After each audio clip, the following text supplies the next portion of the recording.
Hi, my name is Ray Catola, and you may know me from the such projects as... You may also know me as the host of the internet's favorite harness handicapping show, North American Harness Update, which I host with these two guys, Mike Prebosi and Rod Adams Jr. Every Friday from 9 p.m. Eastern, you can catch us talking harness, handicapping harness, and most importantly, having fun with harness. Can we please get this stuff out of my face? Thank you! North American Harness Update, Fridays from 9 on SRN1. Also download Often Pacing, and using promo code NAHU200K, start your stable with an additional 200,000 coins. You can also catch show archives and racing analysis over at our website, NAHUPicks.com!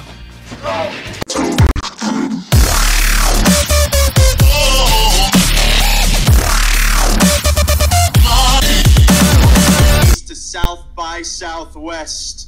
You can guarantee that from any direction, you can hear a man shrieking.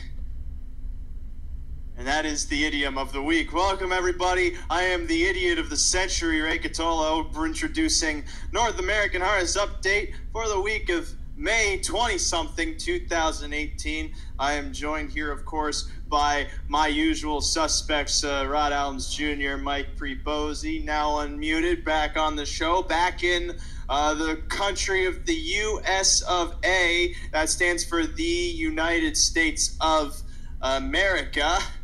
And, boys, we were in another country, now we're back. We're international travelers now. They like us better in Canada than they do here, I think. Oh, what makes you say that? I don't know. They just treated us very well. I mean, sure, there are people that line up outside my house with rifles, but I don't necessarily think they're hostile. I mean, there were people, like, asking me where the Tim Hortons was and stuff like that. I mean, I lived there my whole life. Well, that doesn't make any sense, because every Canadian should know where a Tim Hortons is. You would think that they could just follow their nose. Well, the other thing, too, is, like, when we were at Mohawk, I'm just picturing someone asking you at the entrance when the Tim Hortons is right at the... Well, they asked me actually during the show. Where's Tim Hortons? Directly in front of you, dumbass. Whoa! All right, Rod. Rod's a savage tonight. Rod is the picture of diplomacy right now. We're going to be sending him over to talk to Kim Il-sung and try and work out that peace treaty. The summit's back on. We're sending Rod. Whew! Send me, Like, I'll go. I don't care. I ain't scared. Wait, why would... Rod, is that a question turn of... the lights on at your house? It's like dark there. Are you in a cave? No, it's only dark to you. Everybody else can see me just fine. Oh my god. I need to get the better feed, apparently. Is that a Jaden Smith tweet? You're just gonna have to watch the replay then. Oh, okay. I love how, like, everyone else gets the, real Rod, and we get, like, darkened Rod. Yeah, because I don't care what you guys see. I have no idea what the conversation you're having right now means. Why do we get the dark Rod? We want lighter Rod. Why does Rod's brightness matter? We all know he's not too bright to begin with. But tonight on the show, Genius. Tonight on the show, you just got burned, son. We got a lot to cover. Hey, before you get to tonight, Sugar Doyle is watching. He just commented, "Nice T-shirt, Rod." Thanks, Sugar Doyle. Got this from the Raceway. Thank you, Sugar, and everybody up there at the Raceway, Western Fair. We appreciate it. Thanks for having us last week, too. That was awesome. No one wants to compliment my shirt but I very clearly can be selling shares in the NASDAQ at any moment during tonight's show. And the other thing I could do, well, I'm also dressed very properly to bang my fist on desks and then scream, "Not now, Deborah!" Deborah's my secretary, and she always intrudes at the wrong time, but really, I like when she does that. I just need someone to yell at. It's very therapeutic. What are we doing tonight? Oh, tonight on the show, I was going into my stockbroker character. Tonight on the show, we got Meadowlands Pick 4 to talk about because Western's ending their season. That's tomorrow for the Cam Luck Classic Final, $150,000 Invitational. That goes at 6:55 first post? Yep. 6:55 first post tomorrow, Saturday. We'll be talking about the Cam Luck Classic during this first hour, but we also have the live Pick 4 from the Meadowlands. It's a $50,000 guaranteed pool starting with race 7. They're currently on race 6, where the 6 Freakonomics is 3-2. And also, if you go to NAHUPicks.com, you will find my analysis for tonight's program. And boys, I thought we were already on fire at Western Fair and Woodbine, even at the Meadowlands sometimes. But tonight so far, 16 for 16. They've only run 6 races. It's unprecedented. It's a good thing I took a break and let you do it this week then, because...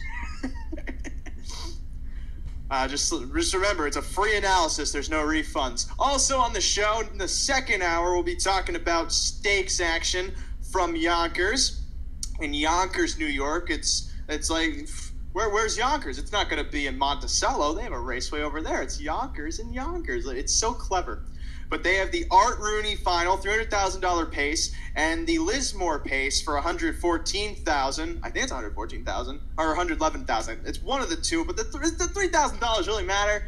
I don't think the $3,000 really matters. I'm just trying to be correct because as a host, you should give it to us. Because as a host, what matters to me is my accuracy and my looks.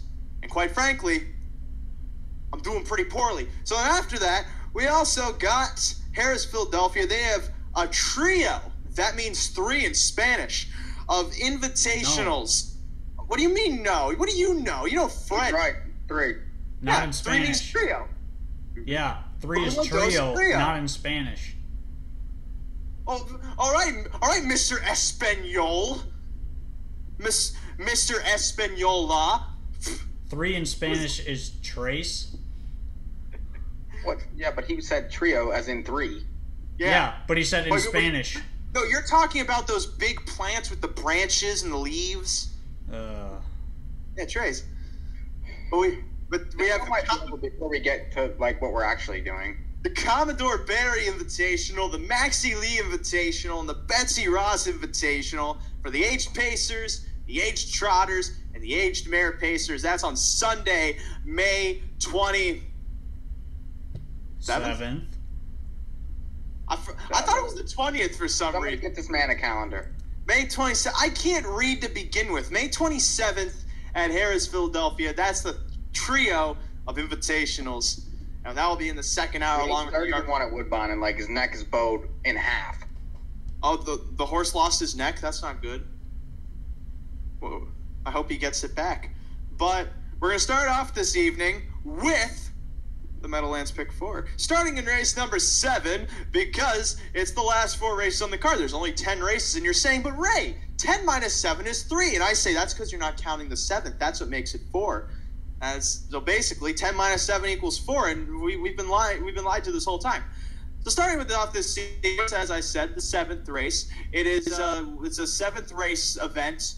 That more specifically is hours at 3,500 of the last 5 starts for Philly and Mare Pacers, $7,000 purse. We got 1, 2, 4, 7, 10 horses lining up here. Well, actually 9, because the 9, Cherry Bliss, unfortunately, just didn't make the cut, voted off the island, out of this race. So now 9, which means, Mike, you saved yourself $4.50. I did, because I bought the race. I have no real strong opinion in the race. A lot of these horses are coming from, smaller tracks. The one's coming from Yonkers. You have the 3, the 4 coming from Freehold. A lot of these horses didn't race here last week, and, personally have some very poor lines. I really feel like it's up for grabs. Any sort of trip can win the race. I have no read on it. And rather than use 7 out of the 9 or something, I just decided that, hope for chaos a little here and buy the race. So I'm going to start out with all and, see if we can get this started with a price. I once dated someone named Chaos, and I could not control her, but that's for another show. Rod, you're going the exact opposite. You're being very concise with 3 horses. Yep, I'm 3 deep. I'll start on the inside, the 1, roll with Ann. Draws well again. Last time she had the rail. Got away 3rd. Sat there and finished 3rd. Just kind of went with them. That was over at Yonkers. This class is a very weak class. This numbers at 3,500 at the Meadowlands. So I think getting away close and sitting. You got Dave Miller driving. This looks like a good combo and first time Lasix. So I think you got to use that one. The 2, Classy Chapel. Missed about a month and a half, qualified really well, was racing okay in straight numbers of 3s and 4s before the layoff. This is Krogan and Andy Miller from the inside. I think you got to use this one as well. She should be pretty tough, but she's going to take some money. And then the 6, Cheap Thrills, second time Lasix. second off the layoff. Those two combinations for me are enough to warrant using this horse, and I like this horse quite a bit in this race. 1, 2, 6. I once dated a girl named Warren, and I never asked for one. But what does that mean? I like the one Roll with Van. If you go over to the NAHU, I'm talking to the audience over here now. If you go over to the NAHUpicks.com analysis, you'll see the Roll with Van I have listed as my best bet of the night. Gets a better draw with the rail this time out, moves to the bigger track, drops in class, adds Lasix. It's like the perfect storm of angles. They'll probably make this horse 3 to 5. But if not, then you know that's going to be one surefire overlay in that race. I take 2 more. The 4, Melinda My Linda. By that I mean Nancy Melinda. That's the horse's real name. Moved up in class over a freehold last time to win as the favorite. As the favorite? No, as a 6-to-1 shot. For Nick's that last part. But one going first over in that race. Now also moves to the bigger track, which to me, that's a positive move because she's not really making much of a move on the class ladder, but at the same time, she showed decent form last out that could translate very well to the 2-turn oval. And then Rod was talking about the 6 Cheap Thrills. This horse makes a lot of sense. Second time Lasix, second start off the layoff. Facing an admittedly weaker bunch this time around because the non-winners of 2 group is probably better than the bottom-level trotters that they have lined up here. By the trotters, I mean the Pacers. They're 2 very different breeds, mind you. So Cheap Thrills, another obvious one to use. I'm going to be 1, 4, and 6 in this first leg of the sequence being the Big 4 sequence, which moves on to the 8th race after the 7th. Some people might think that's not how it works, but I'm here to tell you that's exactly how it works. This time we got numbers of $8,500 trotters going postward with 8 lining up. Mike, to start off with you, 3 of them you think have a shot. Pretty deep. I do think that the 1 is very interesting in a price in this race. Coming from Woodbine, was racing straight with numbers of 5 up there, facing horses like Dancer Hall, Jake, Cameron Hanover, all better than these horses. And racing okay. Was, at numbers of 3, this horse was beat at length, 4 back, and then stepped in that numbers of 5, which is probably some of the toughest trotters on the grounds right now. I like the class edge that this horse holds over some of these horses, and this change of scenery will not hurt. It's going to be a price. There's a little bit hidden in here, so I'll try that one. The 4, Gabe the Bear Dean. This horse raced well at Yonkers last time, numbers of 15,000 from the back, flew late even with being impeded to be beaten at neck. Won 3 back at Yonkers, numbers of 10,000. Now numbers of 8,500 here. The big track shouldn't hurt. Again, another one that should be a price in the race. And then I'm going to try the 8, PL Ichabod. This horse was on the lead last time, numbers 11-5 for Alanya. It's been drawn outside post, faced Atlanta. Triumphant's chipped 2 back and raced well. This horse can do it either way, on the front or from the back. And, another one that should be a price in a race that I feel like is very much wide open, 148. Rod, I look at your numbers, and I look at them. I'm looking hard at them. I'm going, I see one horse in common, but you're seeing a completely different race. I am. I'm going to start with the 3, Pappy Go-Go. This one last time got a decent trip. Just didn't fire. That was against Tougher. Drops a level here. You are going from Jimmy Pants to Steve Smith, but I think this horse plays well at this level, and this horse likes to win, so I'm going to use this one. The 6, Double L Lindy. Drew the 10-hole last time, still won, raced really well. It was against Cheaper, but I think this horse plays in this race. Should be able to get a trip. I was trying to find something else to use in this race, but I just couldn't get off of this horse because the race should set up for this horse to be right there at the wire. And then the 8, PL Ichabod. Mike touched on this one. This horse, definitely fits in here. And on the drop, I think you have to use this horse. 6-to-1 morning line, you're not going to get, I don't think. But this horse is definitely a player from the outside, 3-6-8. I once had a chiropractor named Jimmy Pants, who I also dated to go along with the bit I've been doing since the start of this show. However, I'm 3 deep in this race, starting with the 4, Gabe the Bear Dean, which, do you guys know the fairy tale of Gabe the Bear Dean? It's actually one that I remember growing up with. I don't know if you guys grew up with it too. Tell us, Ray. Okay, so basically, Smokey the Bear, right? He's against forest fires. Well, he had a brother named Gabe the Bear Dean who always wore like those leather jackets that those greasers from the 80s wore, like in West Side Story, except he liked girl bears. And so Gabe the Bear Dean, what he would do is he would buy cigarettes for 18-year-old kids who didn't have IDs, because you need IDs in order to go buy cigarettes. But since these kids didn't have it, they need to go get someone to go do it. Gabe the Bear Dean, that's exactly what he did. Then he'd sometimes ride his motorcycle around through the forest, and all the wild antelope and deer would complain because he's so loud and vibrantly. This is way worse than I ever thought it would be. It's not really that great. This is the most drawn out story of all time. Well, it's not that. It's not too great a fairy tale, but it was one that really stayed true in my heart. What fairy tale sells buys underage kids cigarettes? Did I say underage? I said 18-year-old kids without IDs, Mike. I'm pretty sure that means of age. Why do you like the horse? Why do I like the horse? Class drop, moves to the bigger track. He tried to come from off the pace on the half mile, and we were talking before the show. I like angles like that. I like angles like that where horses who are admittedly against it on a half-mile track move to a bigger track because they have a bit more of an advantage when they go to a two-turn track. They got more real estate to work with. And not only that, that's not the only angle I like. The Dutch angle is another angle I like. And for all the film buffs out there, I look so Are you going to call this race at the Meadowlands? The sixth race? No, we have nothing in it. So the second horse I use is the sixth. What's his face? Well, everybody's watching it, so... I mean, Double L Lindy. Double L Lindy catapulted to win last time out as the favorite. Was a little too far back, but that was probably just because of the post. Draws better this time around, moves up in class. The only issue is that last time he moved up to this level, it looked like he plateaued on the class ladder. But if his form last week shows anything, it shows that he could potentially bounce off that effort he had 2 starts back. And then finally, the APL Ichabod is pretty obvious. Moved back down to the level where he raced really well 2 starts back to be second by a head. I don't really know where he's going to be in the pace setup of the race, but he definitely has the class and the form to win here. I don't really know what kind of price we'll get on, though, especially because he's dropping. 4, 6, 8 for me in the second leg. Third leg is the 9th race. Bottom level trotters take 2. Numbers at 3,500 their last 5 starts. 1, 2, 4, 6. Who do we gotta picks?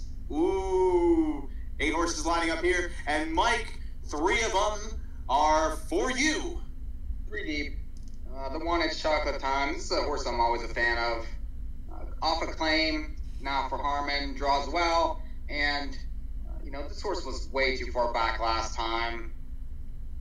Fits at this level for sure. Likes this racetrack, and gets Marone. That's a huge driver change for this horse compared to what it's really been having its last 6 starts. I think plays very well in the race off the claim. Will not be 6-1 though. The 2 Fiji.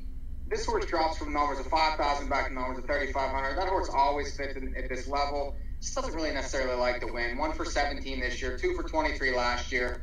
But the post is decent.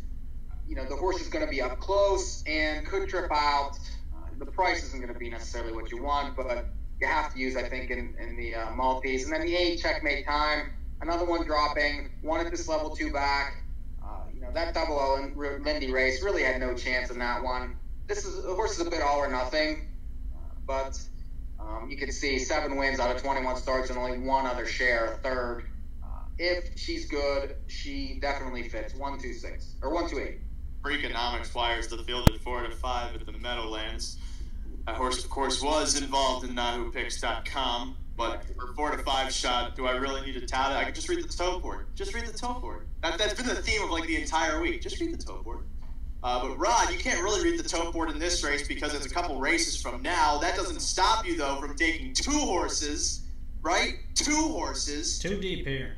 The one is Chocolate Time. I'm using this one with the rail off the claim, going to the Harmon barn.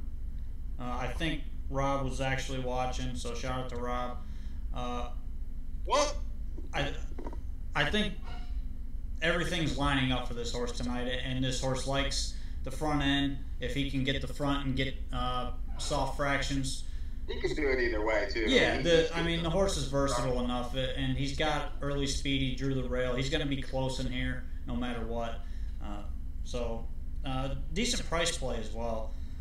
And then the 4 Skates and Plates. I throw this one on Made a break on the lead last time. You know, he's got some gait issues, but second time off the layoff. It's Andrew Harris. This horse definitely plays. We know the horse is fast enough. He's just got to be on gate, basically. If he is, then he's going to be dangerous at a big price. And those are the only two I'm using there, 1-4.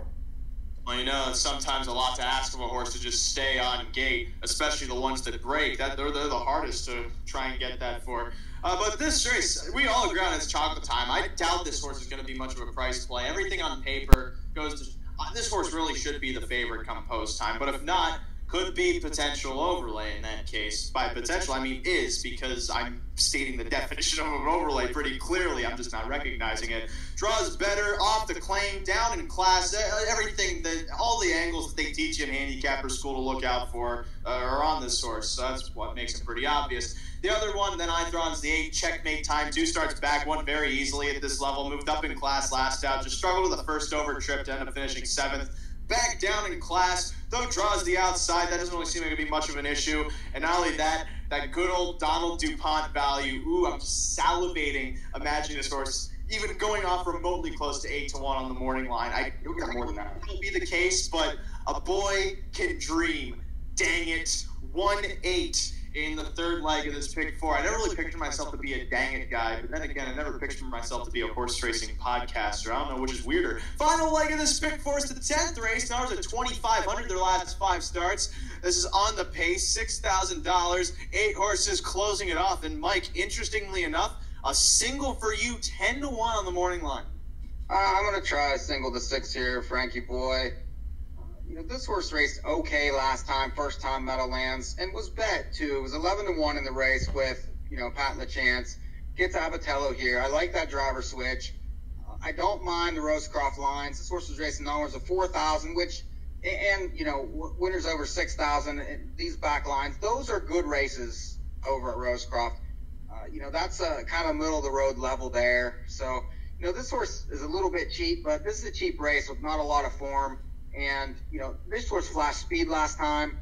I think the driver switch will put him in play a little quicker, and a little trip out here. You're getting 10-1 morning line. If this horse should happen to win, the pick 4 should pay very well. So I'm going to try the 6. Mike's going to try the 6. Rod, my paper's too far away, so if I get closer and inspect this very carefully, let's see here. I can't read, but I don't think you use a 6. I didn't use a 6. I'm 4 deep, though. Maybe I can read. Start with the 2, Victory at Last. This one last time left. Ivan Lopez was driving. You get Andy Miller tonight.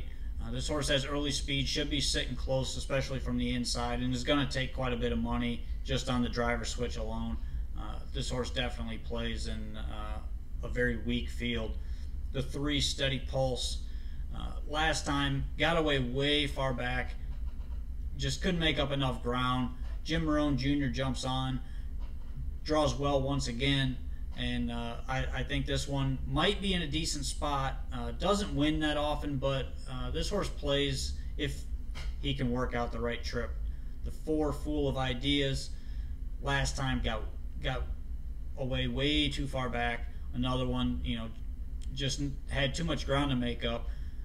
Dave Miller jumps on, so I'm all over the driver changes in this race, and you know, this one, I don't know how the transition to the big track is going to be for this one, but it does suit his style of racing, so I threw him on just in case, and he's going to take some money as well. Then the 5, Wackenyan. I don't know how to say that name. Wackenyan. I like Wackenyan. All right. I'm going to say it like that because it's way I'm cool. going to call you Road from now on. Okay. He's been whacking Yan since he was a teenager. Sir? The 5 had the 10-hole last week, got away dead last, and closed really well. Andrew McCarthy jumps on tonight. Middle of the gate. This looks like a really good spot coming off that last race, builds some confidence, and I think this horse is going to be probably the best value in the entire pick 4. So I throw that one on 2, 3, 4, 5. Rod, I think you just went on to NAHUPicks.com for our Meadowlands analysis and saw that I have Wakinyan picked right on top. It's Wackinyan. Yeah, it's no, Wackinyan. No, Wakinyan. It's Wackinyan. Wackinyan. I use that horse. During the break, Wackinyan? Ray will be Wackinyan. Sensors?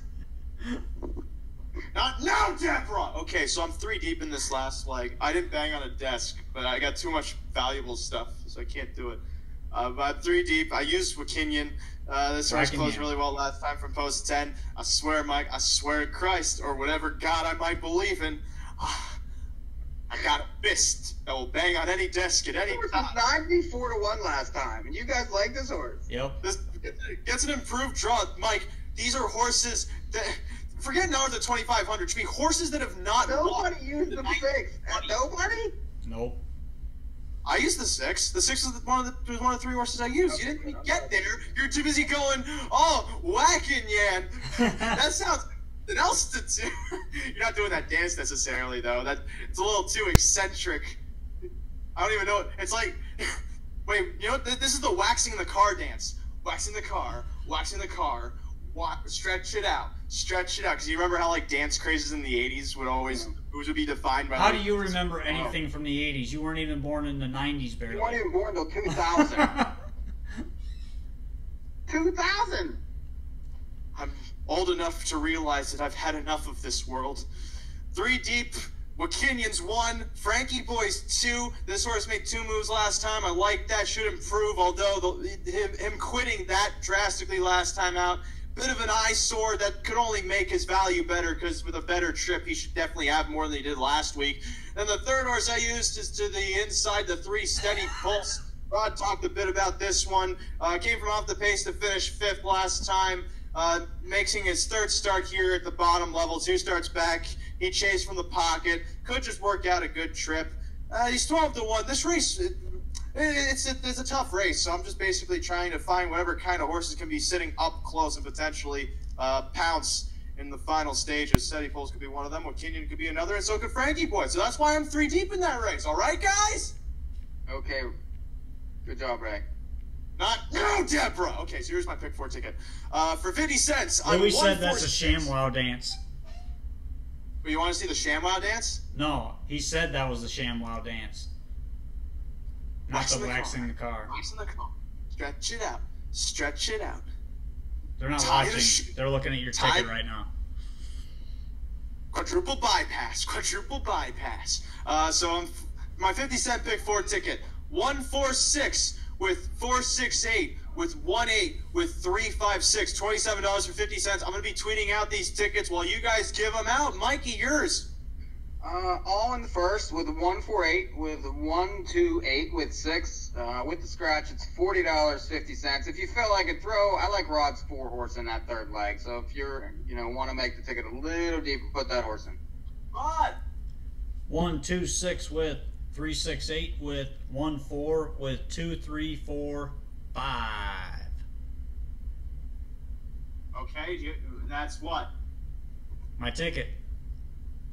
How much does it cost? 36. 36 what? Pesos? Yen? 26. 36. That's a bit odd. 36. I said 36. 36. Louis Sorella says, pass around the collection plate. Ray needs a haircut. Oh.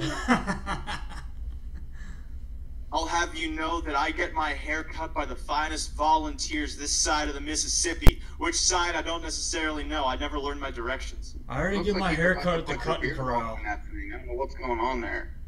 Oh, do you like the beard? No, nobody actually likes it. Nobody can see it. Well, Ray, you're supposed to say, it's a constant reminder whenever I look into the mirror, because I keep it just to remind myself I'm depressed. Okay. So what's next? It's 9:30. The pick 4 done. You guys are gonna have to stall for like a minute and a half while I tweet out these tickets. Oh, good. Well, we've got a new partnership that we're announcing Oh, tonight. good. Tell us, Rod. Running Aces. NAHU has partnered with Running Aces. We're gonna basically transition from Western Fair since they're closing over to Running Aces for the summer. And it works out really well where Running Aces meet ends a couple weeks before Western Fair starts back up. So with, hey, that's a good nickname, Louie, Whiskers. I like that. My But we're going to provide analysis just like we do with Western Fair every live race night. That's Tuesday, Saturday, and Sunday nights. We're all going to chip in on Sunday and Tuesday nights providing pick four thoughts. They're going to have a guaranteed $5,000 pick four pool every Sunday and every Tuesday. 50-cent minimum. So make sure you play that. And we're planning what? NAHU extras for both Sunday and Tuesday, or just which day? We're gonna have we're gonna begin next week on Sunday on the show. We're gonna have pick four analysis for Sundays right here on live on the show, and then the extra that we normally do, which was the Cal Extra for a while. Cal Expo is done now, so we are switching gears and we're going to the Pick Four Aces, the NAHU Pick Four Aces. Yeah, it's going to be the Running Ace Extras. No, it's not. Going to be the it's the Pick Four Aces. Why is it called Running Aces? I don't want to bet horses that run. It's the NAHU Pick Four Aces. Pick Four Aces. Yes. I like it. Is that our new? Is that the new? That's the new. That's the new. The 15-minute show that we're doing. Because like the four and the aces is also four races. That will cover the Tuesday late pick four with a $5,000 guarantee every single week, and we'll have that show online either Sunday or Monday, depending on schedules how they work out. We're gonna try to get those done on Sunday or Monday. That way, it's available. Now, you just know they'll you usually play a lot of Running Aces, right? You usually play there? Yep, I play every guaranteed pool. Tomorrow they have a carryover in the pick four of $2,000 and change. Instant guarantee, $5,000. Instant $5,000 guarantee. So make sure you play. Ray, that. you play Running Aces, yeah? Ray? I do. Wednesday nights when I go to the track with my papa or my father or my pater if I was German. We usually get Running Aces harness. But they don't run Wednesdays, do they? Do they run Wednesdays? Last year, I think they're going to do Wednesdays at a certain point in this meet, aren't they? As far as I know, they're only doing 3 days a week now. All right, so I guess it's just going to be Hoosier on Wednesdays from now on. But I still know Running Aces. Just a bunch of the California guys that my dad grew up with: Jerry the Germ, Timmy Mayer, Lemoyne, or Mooney, Steve Wiseman. Tim Mayer. What? Did you say Tim Mayer? I think I said Tim Mayer. The rest of the show is just going to be us naming drivers from California. Yeah. John Campbell, Shelly Gaudreau. All it is we're going to try to add some money to the handle for their pick four. You know, we'll be promoting it on Twitter, Facebook, doing our usual YouTube videos. And make sure you share our videos. videos. The show on Friday nights. Share our videos, people. And at the end of the meet, we're going to get robots with flamethrowers to put on one big extravaganza at the end of the meet. That last part's probably not going to happen because it costs a lot of money. That's not going to happen. I was talking with Weg about that because I was getting questions about how to improve their live feed, and I said, more robots with flamethrowers. Right. But then they said, does it look like we have a lot of money? And I replied, yes. Yes.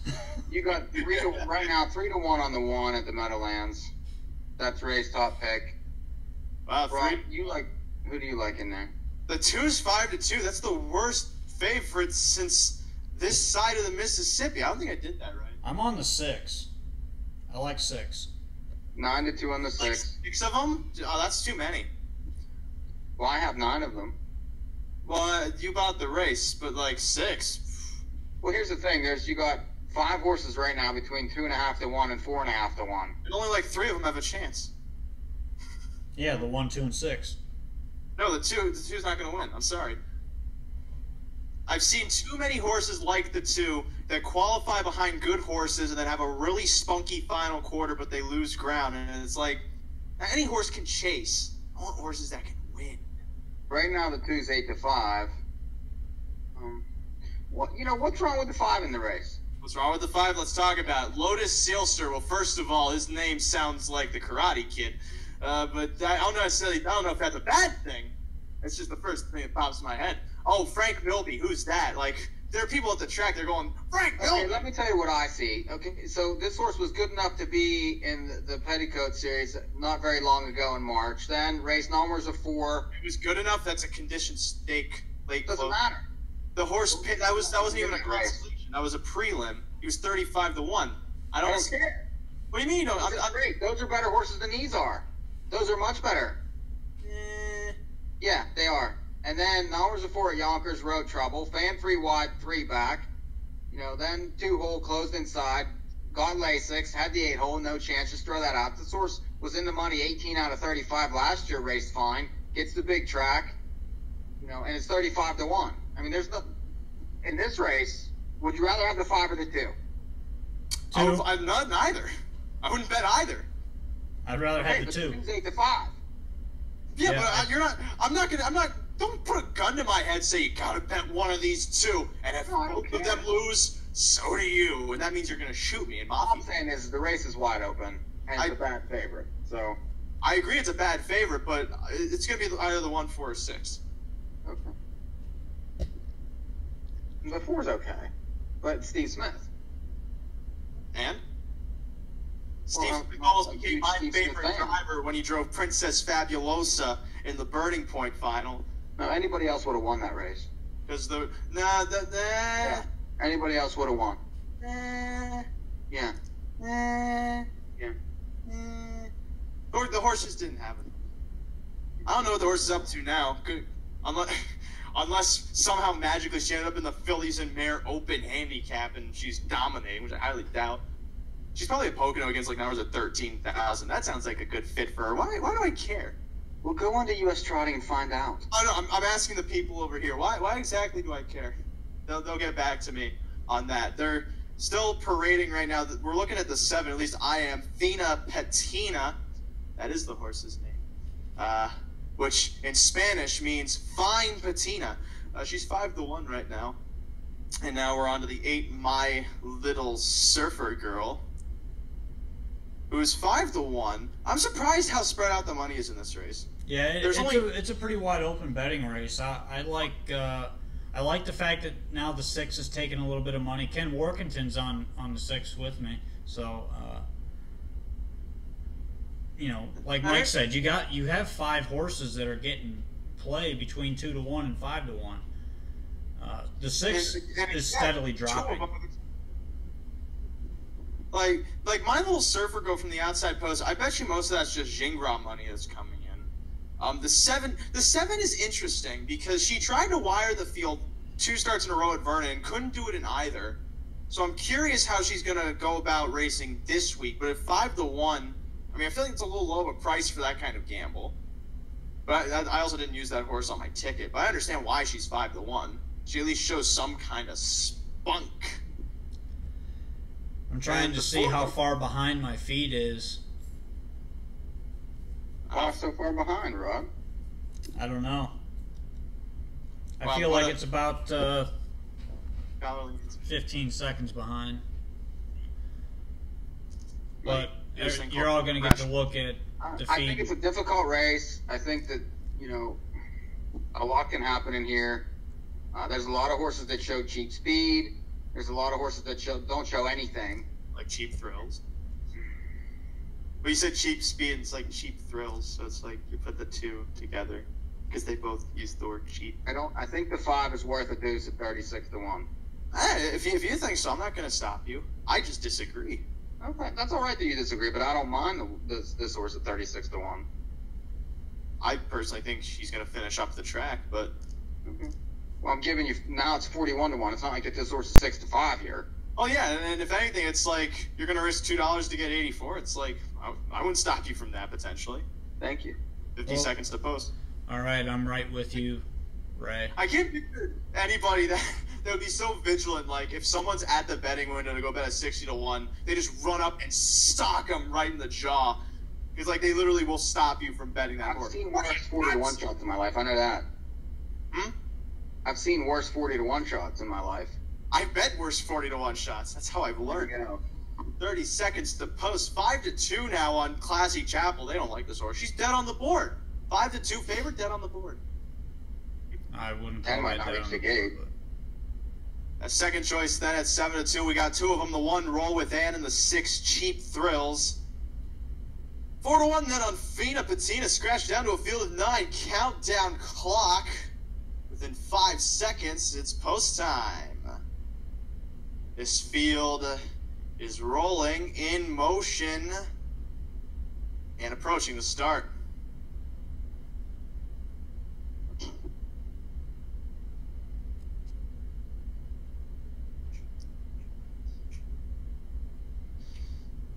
At the start, there they go. Cheap Thrills encouraged to go for the top. My Little Surfer Girl out two from the outside. Then Roll With Ann. Towards the rail, protecting pylon position. Up to take the pocket. Moving around that first turn. Classy Chapel gets away fourth. Fifth then lost a sock in front of Nancy Melinda. Sixth to the inside of Fina Patina. Advancing wide to the opening quarter. They're then followed by Lotus Sealster second to last. And always as fast. Is in the back of the pack as Jingra clears with My Little Surfer Girl in 27-3 down the backside. Cheap Thrill sits the pocket, then third comes Roll With Ann as they move on to that halfway station. The favorite, Classy Chapel, sits fourth, 3.5 lengths off the lead. Behind that one, Lost a Sock. Fina Patina tucked to the inside, now moves outside looking for some cover from fifth. There then back to Nancy Melinda, gapping 3.5 lengths away, moving to the outside while Lotus Sealster shoots through the rail and then trailing and gapping, always as fast, slow in the rear. 56-1 to halftime, 28-3. That second quarter moving on to the far turn. My Little Surfer Girl uncontested at the moment. Roll With Ann rolling outside first over. Coming to that 3/4 pole, draws within 1.25 lengths of the lead with Classy Chapel on her back. Lost a sock then, shuffled back to fifth, locked to the inside of Fina Patina, riding cover third over. Lotus Sealster looking out of the flow from fourth over. Behind that one then Nancy Melinda, and then always as fast past 3/4, My Little Surfer Girl in 1:25, still with an advantage over Roll With Ann to the outside. Cheap Thrills to the inside looking for room. Deeper on the track, Classy Chapel unloading a bid off cover towards the center of the track, but they still got to catch My Little Surfer Girl, who's led the whole way, and she's got another gear. My Little Surfer Girl coming down to the line in front here by 2.5. My Little Surfer Girl sure was best. Classy Chapel second, Cheap Thrills third, 152. That track's a conveyor belt tonight almost. Well, here's the thing about that. You know, you get horses that haven't been passing any horses, and you know, they're not going to, no matter what, even if they're bad or good, whatever. So, you know, Jingra gets on, hits the front, nobody passes anybody, and it's a boat race. That's just... My Little Surfer Girl sure was best. Come on. The 5 didn't race bad. 1, 2, 3, 4, 5, 6. If she beat the 1, I'll agree with you. 7th, she was right behind. Okay. No, but No one was going to gain ground in that race. 27-second final quarter, no one's gaining ground. No, nobody's winning that race. However, No, there's a race. they were just walking. They let the 8 walk around, and the race was over But that's at the the typical half. Jingra, like, you know, you're going to have to beat me kind of drive. And they could.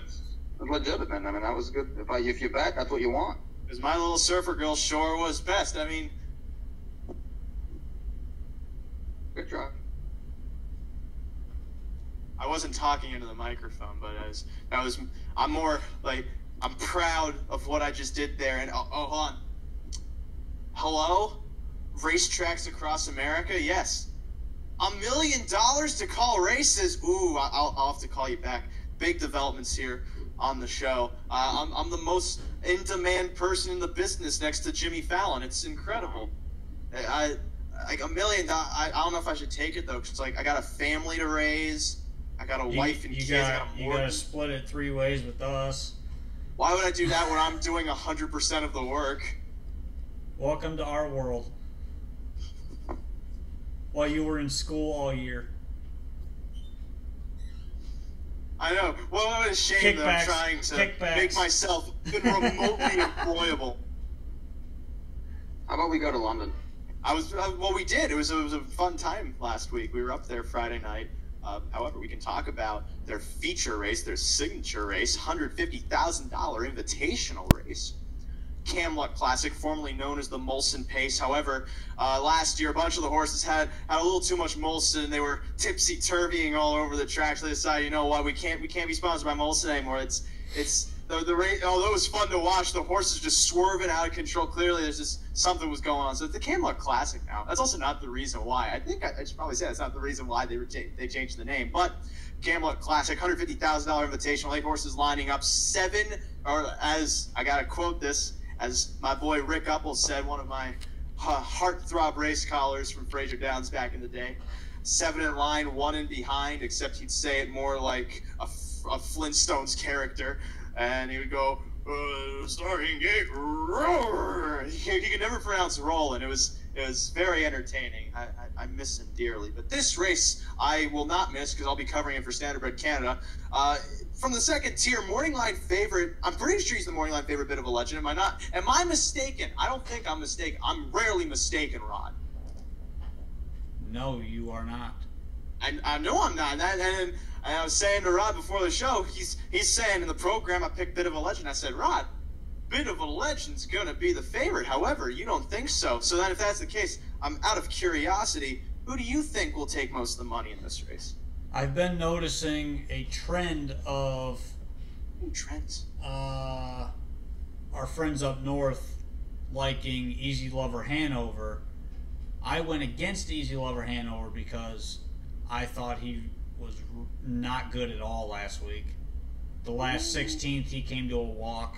I did not like that race. I'm very discouraged after watching that race. So I used him, basically, I'm going to use him for like 4th and 5th, and that's it. Because it is a high 5 race. But I think he's going to take a lot of money. He's been bet every single week, and he was good up until last week, and that's why I'm a little discouraged on him. But I'm on Bit of a Legend. He's a morning line favorite.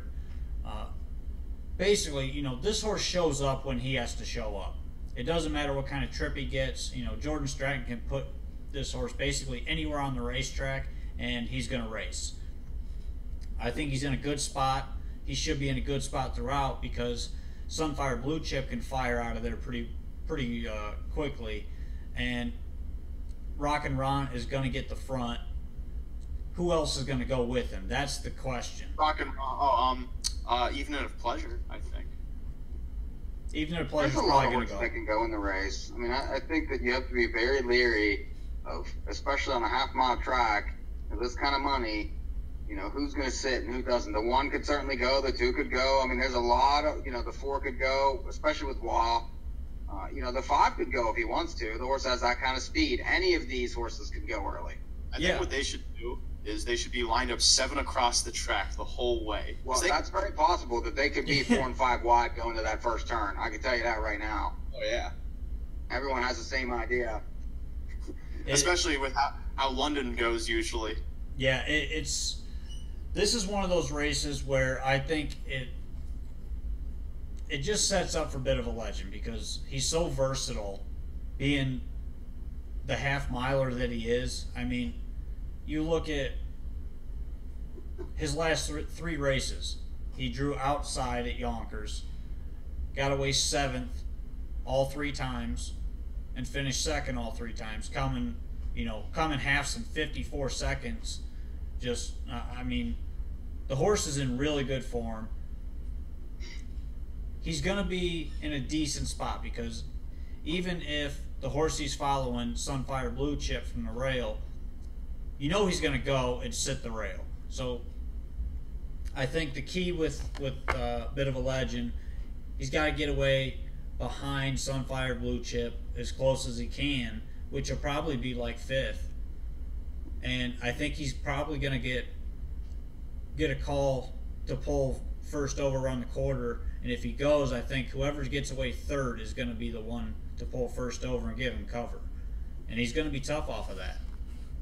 I need a chalkboard so I can. Okay, so a bit of see second. He's going to go around. Then he's going to be from third to first. Then the horse is third. And what about Is It Friday Yet? I'm just going to go from here. What about Is It Friday Yet? This horse usually comes from off the pace. Could he possibly get a really good trip here? Although his class is debatable, but he's been ascending the class ladder these last few weeks. He's coming off a second place finish in the preferred, albeit he had a good trip to put himself in the mix there. He's going to be he's going to be a decent price. He's not going to get bet too heavily. Yeah, I don't mind Is It Friday Yet. I think I would, from the inside post, he's a play. I wouldn't necessarily play him on top. I would probably use him for third, just because I don't think he's quite as good as, horses like Bit of a Legend or Evening of Pleasure, Rock and Ron, Dr. J. I mean, you can go down the list, but he is very good right now. He closed very well in his last start at Mohawk, and he's kind of the story horse in the race. He was a cheap claimer bet back a year ago in May. He was a $6,000 horse, so the story is there, and I would love to see the horse win.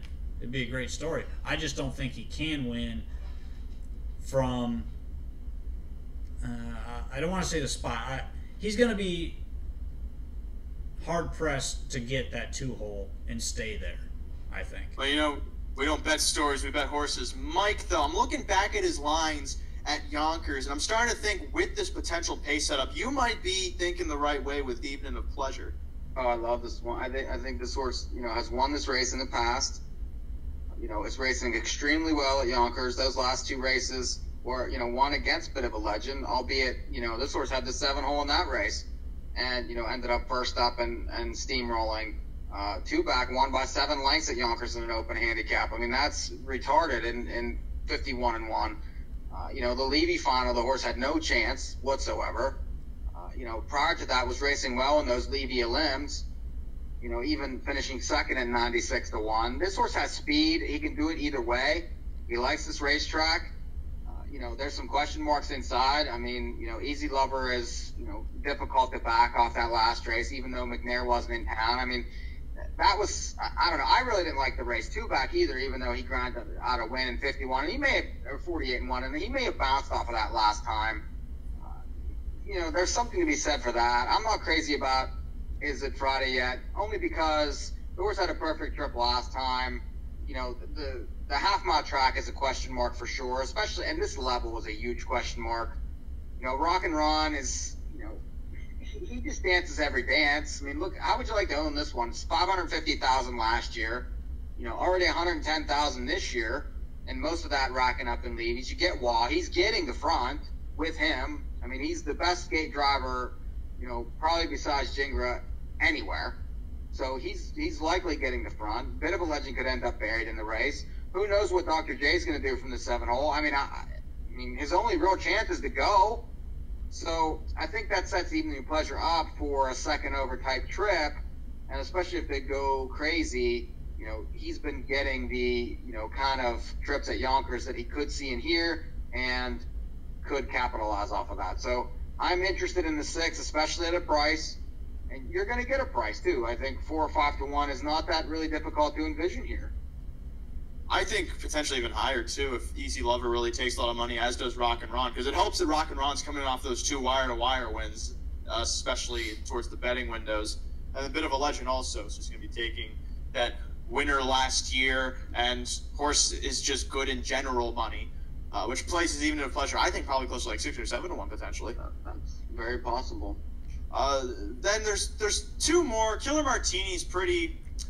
He's a question mark. I liked him more as like a second tier horse back during the Levy series. This group, he could very well potentially hit 5th or 4th to make the high 5 pay really well.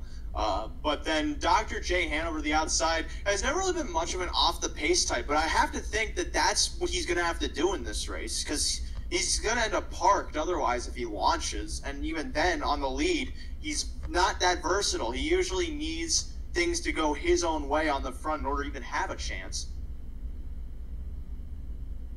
Yeah. All right. I mean, he's a good horse. He's a fast horse. I'm not sure he's a half-mile track horse. I mean, he's a half-mile track horse when he can draw the rail and dictate the race, like he did in those Levy, races where they basically handed him 2 legs of the series. Whenever he got outside and got roughed up, he really didn't race very well. And then, that race last time against Moncatso at Pocono was marginal at best. I like him better on the bigger tracks, your Mohawks, your Meadowlands, where he can use that speed down those straightaways and control races and then win. I just don't envision a trip that can see him win the race. However, I think that he can mess the race up for a lot of other ones. I think after looking up and down this program, inside, outside, every direction in between, I'm probably leaning with Mike here on Evening of Pleasure, especially considering, too, he's always worth a look in these races, particularly the ones that are pace dependent. And he's won this race before, too. I mean, even then, it's like you could have. I'm trying to think of a good example here of a horse that won a race the year before, but then sucked the year after. Well, but the point is he likes the racetrack. He's been here before. When he did win, he was 30-1.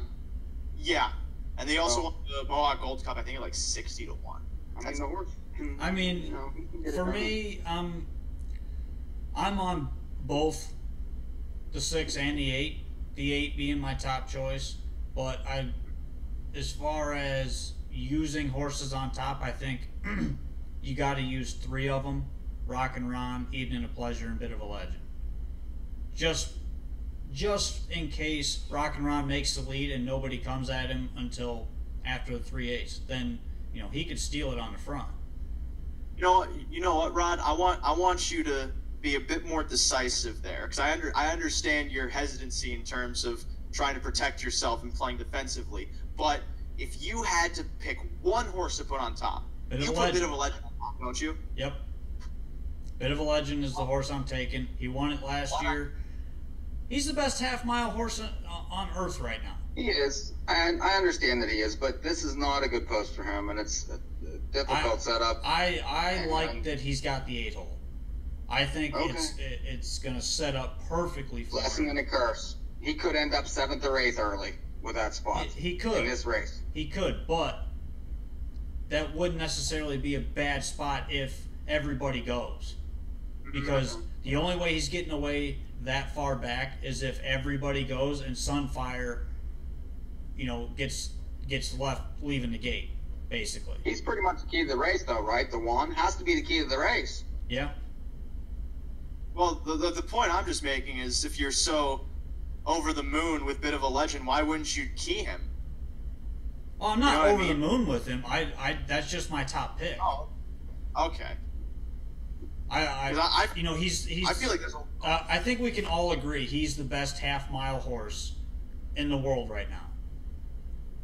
I haven't seen the other ones in the world, so I probably agree with that. There's really no other half-miles besides here, but.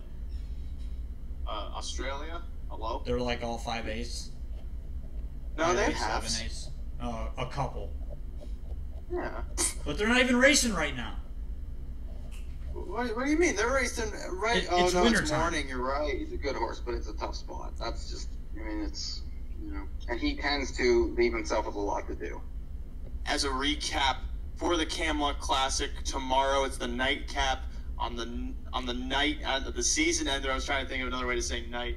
On the eve of, not the eve because that would be the day before, on the final racing program of the Western Fair racing season. Rod, a fan of Bit of a Legend, Mike and I on Evening of Pleasure, moving to the Meadowlands. 0 minutes to post after this race. We'll be going to a timeout, which I'm going to give you guys a choice. You got 2 choices for the break music tonight on the show. Oh, God. Do you want a song that changes keys 12 times, or a disco song about Rasputin? What? Wow. How about Silence? No, one of the two. One of the two. How about 8-1 on PL Ichabod is what I want. All right, it's my choice then. What about 24-1 on Gabe the Bear? I'm just gonna mute it. Ridiculous. Well, that's just because no one would be that price in the 3B 5-1. Because everyone's going Ray Schnitker. That's not John Campbell. Oh my God. Yeah. And the 6 is 3-5. I mean, all perfectness. No. And it was giant outside last week too. Oh yeah. Oh, while we're still on video here, because we do go just to the radio for the second hour on 148.ca/1. Good plug. Yes. And shout out to Phil for coming out and helping us last week. Phil, you're awesome. Thank you very much. And you didn't get a t-shirt before you left, so that's not cool. But we're going to get you one next time. I'm a t-shirt. Yes. You're a postman, for God's sake. Shoot me your address, Phil. I'll get you a t-shirt. Want to give a shout out to Diane Crossman. Make sure when you get that NAHU shirt in the mail, put a picture up on Facebook so we can see it. We know you're going to look good in it. Shout out to Bill O'Donnell for coming on. He's watching right now. Mm-hmm. Dan Kahn was there last week. Didn't even say hi to me. That's fine. That's because I'm way cooler. Hi to me. And my everyone knows Rod. That's the thing. Like, my commercial airs. Everyone that doesn't know Rod. I mean, Jesus showed up and said hi to Rod. The commercial airs on the live feed at the Meadowlands in Vernon and in London, and no one goes through that guy. Whenever we were at Vernon, everyone's like, "Hey, it's the guy from TV." Whenever I went into the bar, so that was kind of cool. But nobody knows you. It's not the first time. It's tough being the front man, isn't it? Yeah, like no one knew who Paul McCartney was until after John Lennon died. Exactly. Dude, I've been saying that for years. That's that. How was the 141-1 here? Why is the 220-1? That's my, or not the 2. 40 seconds to post here for the 8th race. Second leg of the pick 4. Mike's the only one alive. Just out Shocking. It's luck. You can't Oh. luck sometimes. It's luck, yeah. Every time.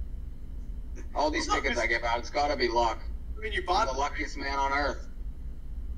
What would be really unlucky is if you bought the race and still lost. 20 seconds now. 3 to 5 favorite. The 6 Double L Indy. Second choice. Now we got 2 of them. 5-1. The 5 Montebano B and the 3 Pappy Go Go. 7-1 then on the 2 Gold Medal Swan and the 8 PL Ichabod. Man. Off stride, Pappy Go Go, more like Pappy No Go. 7 of them left. They're in line at the start off and trotting with Montebano B, shooting for the lead. Double L Lindy out with him, those two in tandem, while Gold Medal Swan moves out to be 3rd in front of Radical Road, 4th to that first turn. Gabe the Bear Dean then gets away 5th in front of Hot Summer Night, who is 2nd to last. PL Ichabod is actually 2nd to last because I just forgot Pappy Go Go broke at the start. First quarter up.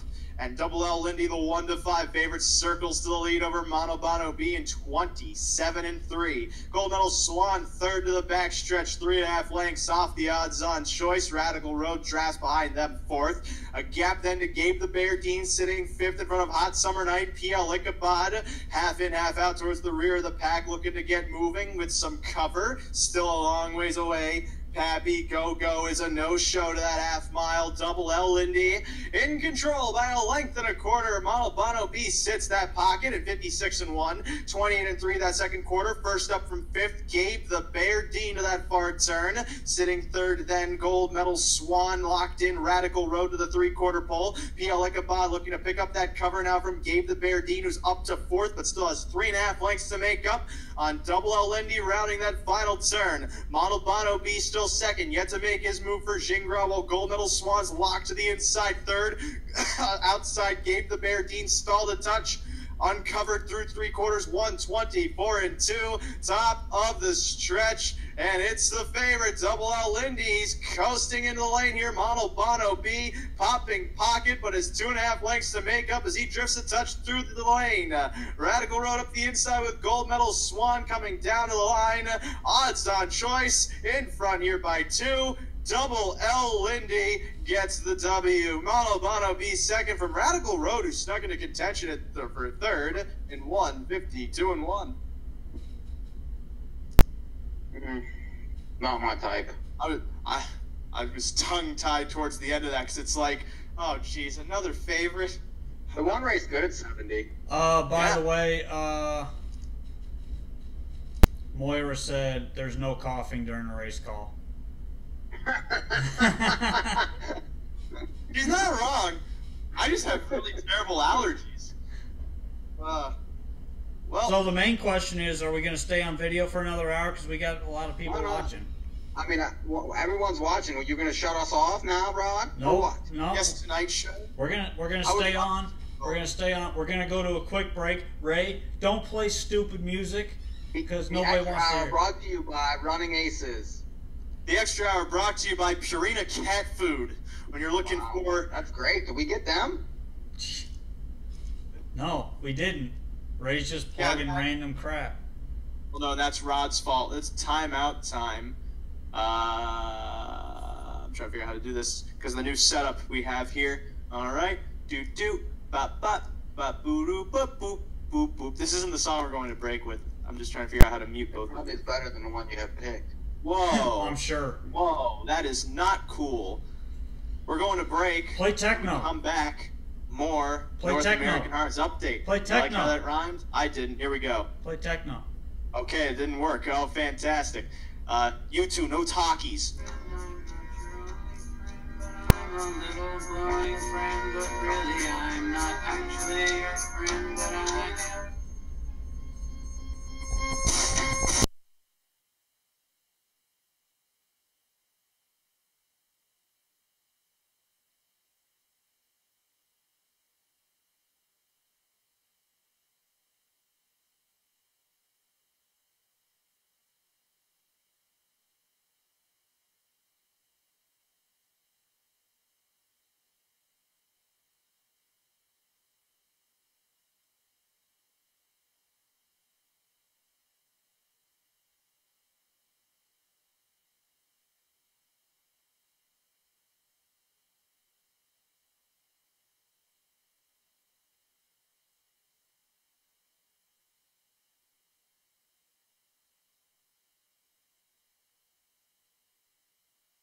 Over you. Make a little birdhouse in your soul. Not supposed to find a pine on it. Say I'm the only. This is the worst song I've ever heard.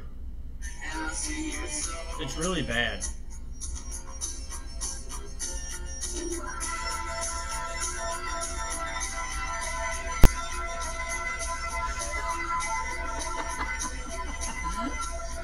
He has no idea that he's actually on camera when he's doing this.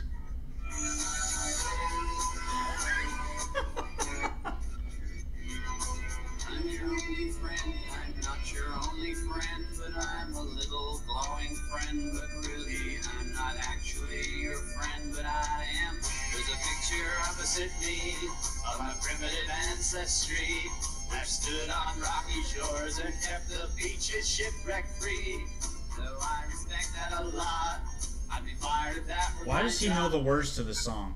Chasing off and countless screaming Argonauts. You bird of friendliness, like guardian angels, it's always near. You canary in the island by the light switch, who watches over you like a little birdhouse in your soul. Not supposed to find a pond. Say I'm the only being you're finding, like a little birdhouse in your soul. While you're at it, leave the night light on. Oh my god. Not to put too fine a point on it and say I'm the only bee in your body. While you're at it, keep the lights on inside the birdhouse in your soul. Not to put too fine a point on it and say I'm the only bee in your body. Make a little birdhouse in your soul. While you're at it, keep the light up inside the birdhouse in your soul. Not to put too fine a point on it. Say I'm the only bee in your body. Make a little birdhouse in your soul.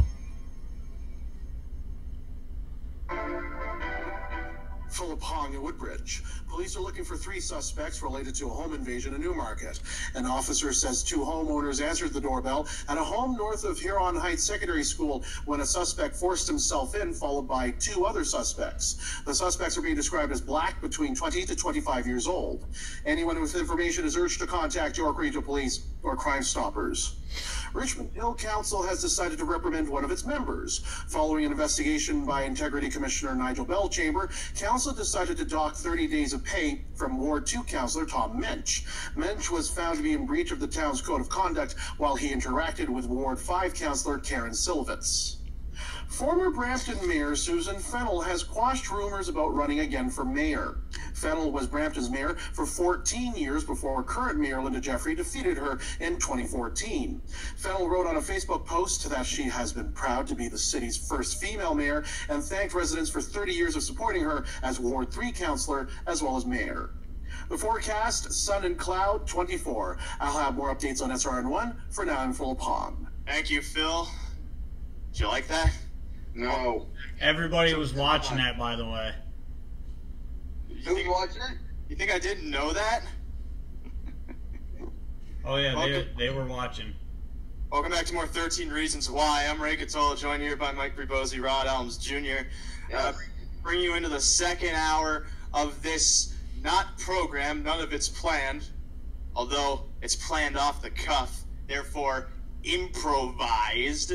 I'm debating if I want to do the second hour standing up or if I want to do it sitting down. I got 2 choices. Stand up, sit down. Stand up, sit down. Well, I can't really do stand up that well, but sitting down. What do we have now? Well, we have me standing up or me sitting down. That's the first thing on the agenda. I'm going to stand up. I made the decision myself. You guys weren't really that helpful, but thank you for being there for me in my time of need. Second hour of this show, we got the rest of this pick 4 from the Meadowlands to cover. We're all out because it's been fairly chalky. Void, the horse that won the first leg of this pick 4. I'm too smart to use the horse. It's going to be 3 to 5. I'm sorry. It's chocolate time's 4 to 5 right now. Checkmate time is 9 to 1.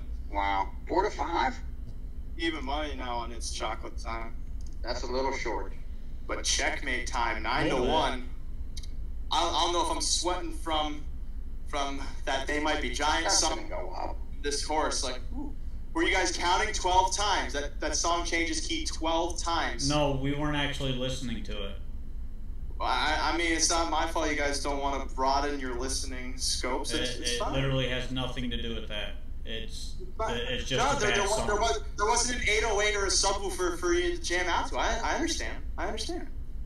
I understand. I'm going to punch my late pick 4 at Woodbine. I wanted to punch myself listening to that song.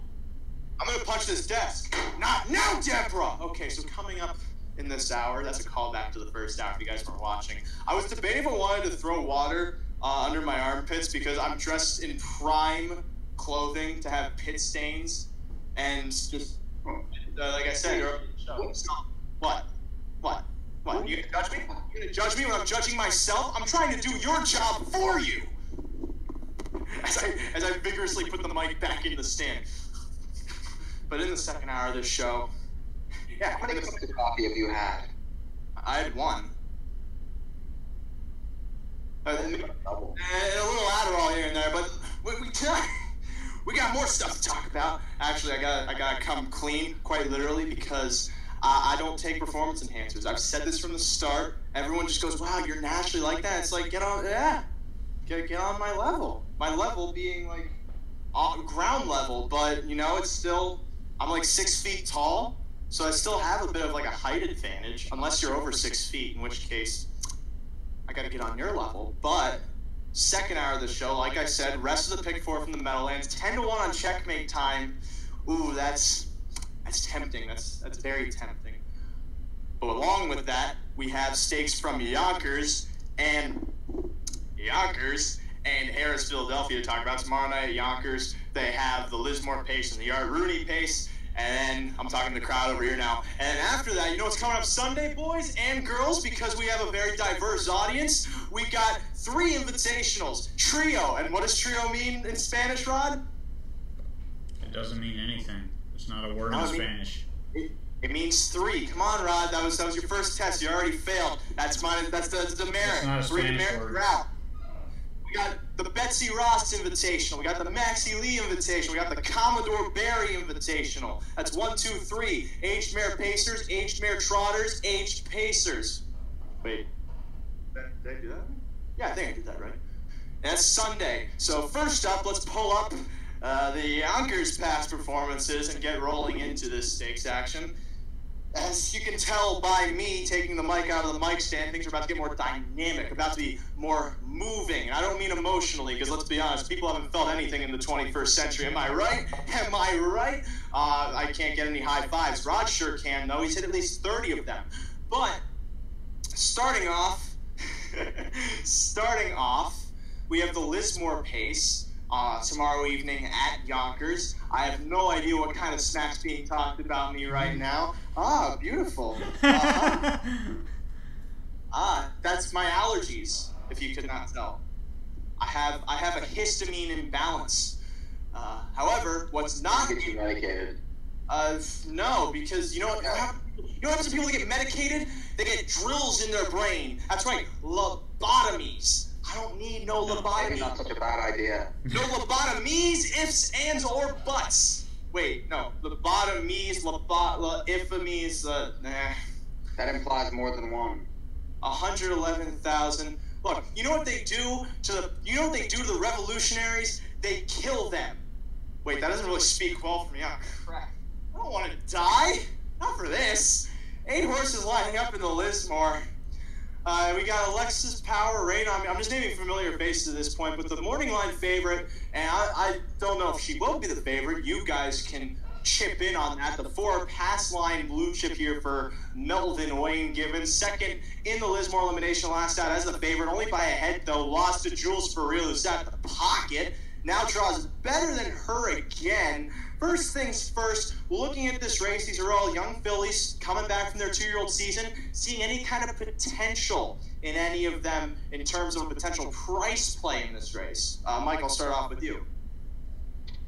Well, I think it's a tough race.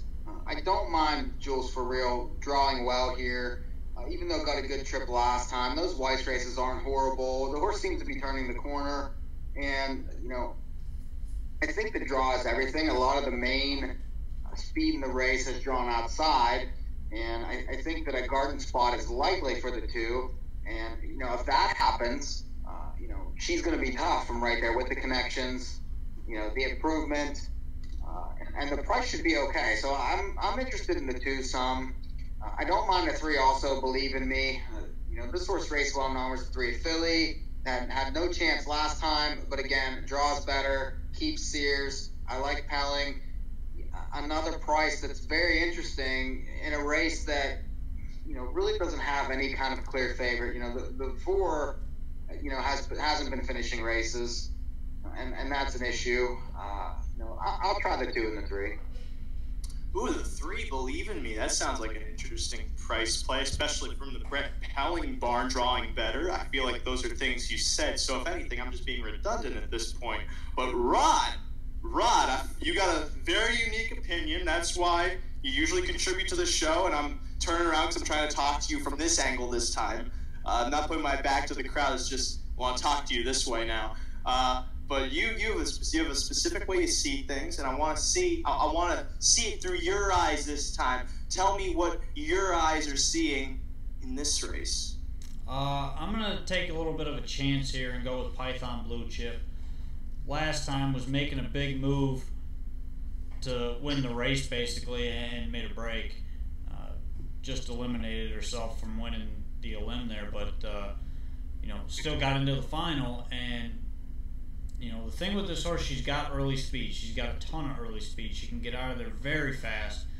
And I think that's going to bode well for her because she can back it down going to the half where, you know, I think it might put Jules for Real may end up in the 3-hole here where Pass Line Blue Chip has early speed as well and is probably going to go as the favorite.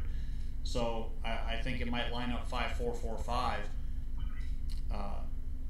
And I think that's really going to help if you're looking for a price to play here, Python Blue Chip for me is probably going to be the one that's going to be sitting close and is, if not on the lead, and is going to be decent odds. What about Alexa's Power from post 6? Finished 5th last time in the elimination, had a bad post, trailed the field throughout, and then kicked home strongly to finish 5th. Gonna have a bad post again here though, and is likely gonna be last again. You really think so? Yeah, I mean, 3 starts back showed speed, and that was on debut. The whole different kettle of fish there, and that was at Philly.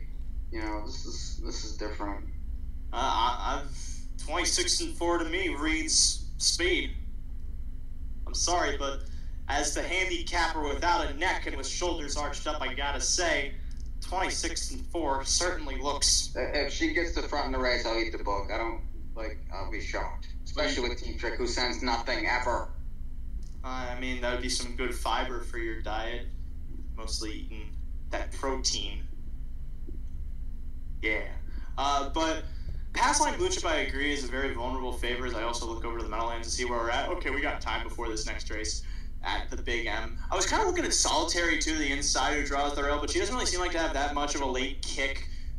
So as a price play, I definitely don't consider. Jules For Real probably going to get overbet off that win, and everyone going, oh, she's going to get that trip again. And they're also, like, dunking a ball with their finger. Like, they're thinking she's a slam dunk. That's why they pay me to do this. However, I don't really think that she's going to be much value from the 2. I agree with Believe in Me. She's an interesting one. She's probably, at this point, a decent price play considering the improved draw and the likelihood that she's just going to get away closer to the front than she did last week, especially too. She came home 28 and change, and she's usually a touch better than that, but she'll likely outrace her odds in this race for whatever that's worth. But the pace of this race is very interesting, which definitely makes it worthy of taking a shot in any one of the directions. I think Alexa's Power, even if she gets away last, still has a shot because she came flying home last time in 27. And the difference here is that she'll probably be a bit closer if she can at least get away a bit closer, because 6 is much more inside than 8, which means there's less ground to make up. But Alexa's Power is also kind of the press horse, or at least the buzz horse is the proper term, which could deflate her value, but I think she has a better chance to win than the 3 in terms of value. But that's the Lismore. The Art Rooney after that, as we're 0 minutes to post for the 9th race at the Meadowlands. Even money favorite, the 1 is Chocolate Time, currently now up at 6-5. Then the second choice at 4-1. The 4 Skates and Plates. He's taking a lot of money. Rod, are you behind that? Yeah, I mean, I knew neither one of them were going to be morning line, but I didn't think the 4 was going to end up being 4-1 off of those lines. I was kind of thinking like 6 to 8 to 1, so you're kind of getting way less than what I think is worth any kind of value there. And it's Chocolate Time, same way. 6 to 5 is way too short. Yeah, well, this race is going to go before we can get any more substantial analysis in on the Art Rooney. So expect that after the 9th race from the Meadowlands. We're still 6-1 on Checkmate Time. That still seems a little bit high. I think she has a better chance than that. I agree. I think that's the value in the race, especially the value on the 1 is completely gone. I mean, we knew that he'd be bet, but I mean that's probably a third of what the horse should be in the race. I would be more interested at 3.5. Mm-hmm. I think the 2 is a decent price in the race. I don't mind. The horse was 3.5 to 1 last time at this level. Draws well, but lost to the 8 in that race, who's also 6 to 1 in here. I don't mind either of them. I think that like a 1-2-8 box kind of, the 4 either probably wins or runs. I mean, yeah, but you're only getting 4 to 1 there. Yeah, I mean, I wouldn't even play Fiji with your money. Okay, well, I'll watch the race and see what happens. Checkmate Time for me, but right now they're at 39 seconds to post, and it's staying that way. The feed has frozen. Uh-oh. They're getting ready. 23 seconds. 23 I'm at 20. I'm at 19. Okay, here we go. We got 6 to 5. Now we're 13, 12, 11. Those numbers keep going down. Something tells me it's a clock. 6 to 5 on the 1. It's Chocolate Time. Second choice at 7 to 2. The 4 Skates and Plates. Third choice 5 to 1. The 2 Fiji. Field of 8 lining up here for the 9th from the Meadowlands. They're in motion and approaching the start. And just like that, they're off and trotting. Party on the River showing speed to the outside of Skates and Plates, leaving out 2. Fiji trots along with them with Time Will Rain towards the center of the track 4 across that first turn. It's Chocolate Time sits 5th end to the inside of J.S. Jesse's Girl. They're then followed by Credivi to the inside of Time Will Rain, backing second to last. Checkmate Time in the back of the pack. Opening quarter coming up. Skates and Plates clears Fiji by a length and a half. Third away, then Party on the River in 27 and 3, while it's Chocolate Time sits 4th to the back stretch. Parked out, Time Will Rain gaining ground in 5th to the inside. J.S. Jesse's Girl 6th, followed by Checkmate Time moving uncovered from 7th.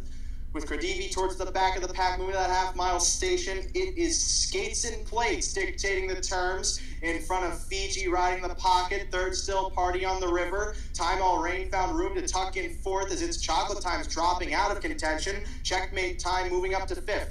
Outside of that one, Credivi. Then it's back to J.S. Jesse's Girl. It's Chocolate Time, the favorite, now last and struggling to keep up through a 56 and 4 half, 29 and 1 that second quarter around the final turn. Skates and Plates leads here over Fiji with Party on the River moving outside from 3rd on cover. Then Time Will Rain 2nd over. Checkmate Time is 3rd over. Then Credivi's 4th over in that flow. While Party on the River ducks back to the inside. But none of that matters if they can't catch Skates and Plates. 126 for 3 quarters. He's coasting on the lead into the stretch here over Fiji popping pocket. Time Will Rain center of the track. Checkmate Time roaring off cover 2. Skates and Plates coming into the 8th pole in front. Fiji in between them, but Checkmate Time storming by them all. Checkmate Time rolling to the lead. Skates and Plates to the inside 2nd. Fiji in between them for 3rd, but Checkmate Time coasts by them all in the end in 154. Second there, Fiji from Skates and Plates. Your boy had 5 to win on Checkmate Time. Thank you. Oh, well, I had a $5 exacta, but you weren't interested in the 2. You're right, I wasn't. I'm sure that's going to pay more than 5 to win. I didn't ask to be one up tier. I didn't ask to be one down whenever I said play 1, 2, 8 box, and you said I wouldn't play Fiji with your money. Well, I did. John? No one cares that Checkmate Time was the top pick at NAHUpicks.com. That's a good pick. I love the pick. I love the race. It was a good bet all around. Well, not And now not compared to the 1, 2, 8 exacta box. well, looking at the odds board going to the gate, the 4 had no value, and you had to. Right. I think you had to jump ship on the 4 at 3 to 1, and you got 5 to 1 on the 8. So that was the value play there, and good play. I wonder what happened to his Chocolate Time. Probably some kind of equipment issue. Never looked comfortable. I mean, you could tell right away. It looked like equipment to me because he grabbed him up pretty hard. Yeah, it was. It wasn't like he was AFibing or something like that. It looked like he just he got some kind of equipment issue there. Gotta love that Donald DuPont value. Everyone on the track going, "Who's Donald DuPont? He's not John Campbell." Because that's how people play at the track. He drove perfect though. That was a great drive on that horse. He also just has a really good horse. She's a nice mare. Oh, we got a little fun fact coming in from Sugar Doyle. Okay. Doug McNair, the youngest to earn $1 million at the age of 18 in purse money, and in 2010 became the youngest driver to win 1,000, and he did that at London. Also, he's at 2,998 right now. And he has a few more tonight, and yes, then tomorrow at London, yeah. Few tonight, listed on 9 tomorrow night at London. So he might get his 3,000th either tonight or tomorrow at London. Well, that is a fun fact, but it doesn't compare to facts about roller coasters. but it's a close second, very close second. Like you look at the hierarchy of fun facts, and I'm not just I'm not dancing to the beat here, but like you got roller coaster facts. You bopping her on top of the head. Everything else, like that's the list. Actually, they're pretty close. They're closer than that. It's like here and then here. It's very subtle. It's actually more subtle than these. Actually, they might be on the same level. I'll get back to you guys on this after the show because I know you guys are all so anxious to figure out the real answer. But we have the Art Rooney to talk about. It's a $300,000 stake. And I don't mean that it's one expensive T-bone. I know that's what some of you are thinking. You guys, especially out there, you're thinking that, but they're all wrong. They're all wrong. I'm talking about stake as in the stakes are high, especially at those Denver racetracks. But this race, $300,000. We got one of the big horses at 2, Springsteen, coming back. He's the 3 horse. He finished second in the elimination last week, going first over as the odds-on favorite. He lost there to Trump Nation, who won the elimination. I mean, if he lost to Trump Nation, I think Trump Nation won, but that's besides the point. Springsteen, though, in theory, is supposed to be the better horse, especially looking at the form he capped the season with last year. And first things first, do we try to beat him? Well, I mean, he's going to be tough to beat. You could see it was a prep last time. Gets beat ahead, draws perfect, draws better than, the 4, the 7, the 8. Those are the horses that the horse has to beat. I imagine that it's go time here. Flew home 27-3 last time. His best wins and should beat these quite easily. I would imagine the draft's going to be aggressive from this spot. The 1 and 2 don't exactly flash speed, so I would imagine this horse is going to be on the front or sitting in the pocket of the 4 early. The horses that I'd be interested in is, I don't know what kind of price you're going to get on the 8. It was 1-9 last week and blew out by 8, despite there being trouble all over the place behind him. The 7 is very intriguing to me just because of his improvement. Started PSR stakes, just got beat, then, raced in that, series race at the Meadowlands and won easily. Last week, was in against Springsteen and the Trump Nation, flew late, 27-1. This is Alanya. The price is decent from the 7 hole. Worth a look, I think, in exotics. And, if you like the 3, I still could see 3-7 paying decent in the race. Well, what's wrong with Quick Talking? Making his 3rd start off the layoff, clearly improved last out, albeit he was a little flat from the pocket. I don't know. I mean, Garden Trip last time was 10-1 against these same horses. Now draws the same spot. Was flat as a pancake at 1-9, 2 back. I don't see anything to recommend there, unless you want to think that the sloppy track did something to him. I don't know. Just doesn't seem to have made the transition. I think he's a good horse. I think he might be one level below the top ones in here, though. He's going to be a good Pennsylvania Sire Stakes colt for sure, but I just don't think he's quite at the level of Springsteen or Trump Nation or Babes Dig Me. I'm on Babes Dig Me in this race off that last race. That was a really good race. Only beat a neck. Come home with 27 and a piece. This horse obviously gets around the half. There looks to be quite a bit of early speed in here. And I think if they go quick up front, maybe the 6 leaves at big odds. The 5 could leave. It's really just going to depend what happens early. I think the 7's got a big shot coming from off the pace. It just needs some fractions up front. I agree with that, considering, too, that, the front could fold, but that's also considering Springsteen shows up a little flat, because this horse could also catapult off a similar setup. The only difference is that he's going to be the favorite, so by virtue of that just means he's better than all of them. He's got to get the pocket in the race, doesn't he? Springsteen? Yeah. No, I think he gets away in the same spot, because you probably want to be first over in this race. Yeah, he's going to want to be in the flow. Okay, I mean that's interesting perspective. The pocket in the 3 hole You could be right. I mean, I just feel like last time was a prep, and they're going to be a little more aggressive here. That's just my opinion. We'll also look back to his races last year. Maybe it could have just been because he was racing on the mile, but he was usually coming from around that same spot too. He likes to grind. I mean, I guess I would agree with that. One thing's for sure, I don't like Trump Nation for more reasons than one. However, would it be so fitting that he is not the popular horse in the betting and he still wins? That'd be a thing called poetic justice, or maybe not. Yeah, I mean, he could definitely win. I don't like him though at that price. I agree. You never like anything this strong, so that's okay. Well, why would I? I don't blame you. I'm just some stuff. Not created. Now to chip in for an insight, we're gonna go to Ray. Read the board, Catolo here, and Ray. What are you seeing? Well, you know, as I read the board, I see the best horse here is the 3s, 3 to 5. They gotta know something. You know what I'm saying. Say what you mean. Don't mean what you say. So we got 3 more stakes to talk about. First of which involves me doing this little dance. It's not a river dance. However, you can consider it a bit of a river dance because the track we're going to talk about is on the Delaware River.